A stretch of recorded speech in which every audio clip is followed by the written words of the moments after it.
I'm sure you've come across many coaches telling you that you should never ignore your ex if they reach out. And guess what? I'm one of them. But when is the right time to ignore your ex or respond? I'm glad you asked, because that is what we're going to be talking about today. Hello and welcome to another upload. My name is Matt, and if you haven't guessed it yet, I'm a breakup coach from the UK, specialising in behaviour patterns, helping you on the right road to reconnecting with your ex. I just want to start off by saying a massive thank you for all your support through this channel, helping me grow my audience to reach many others going through what you're experiencing right now.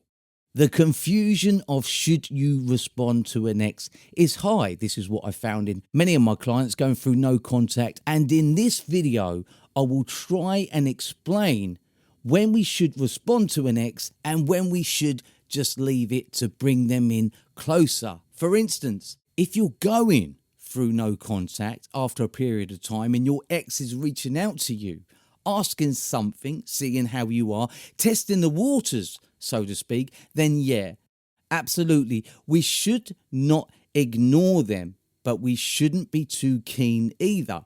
This is the perfect time to bring them in closer, increasing their interest level towards you.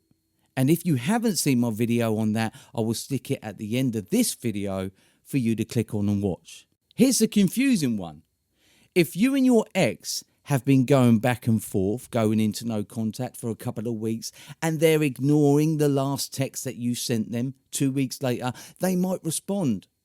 Treating you as a pen pal, this is going to leave you in a frustrated mindset. This is a typical pattern of someone who is not really interested in you because they know you're always available to them.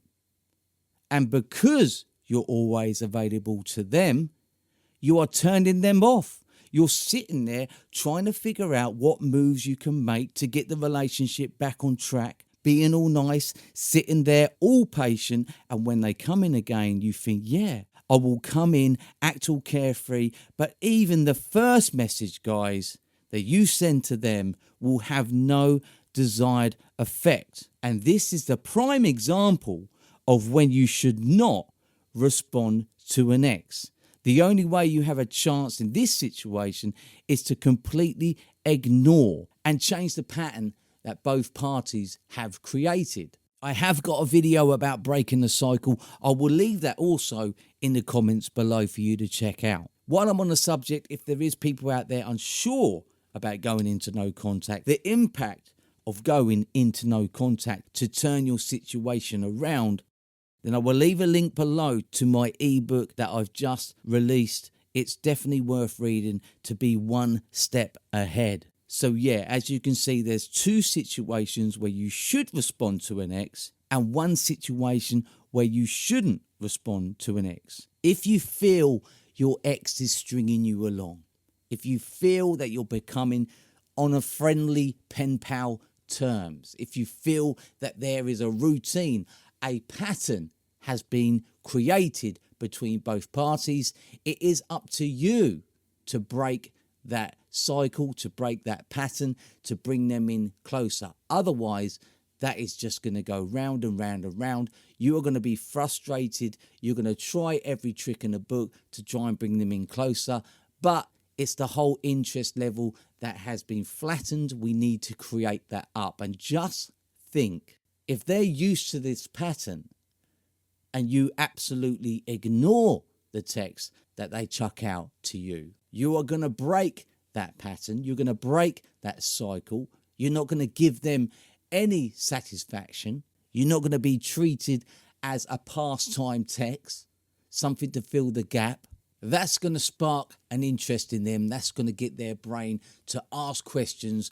Why? Because they're so used to the past pattern. And that's how we force them into their own thought process, whether they do want to come in closer or whether they do want to walk away totally. But you have nothing to lose by doing this. This isn't some miracle. You cannot absolutely force someone to love you. You can't force someone to be with you.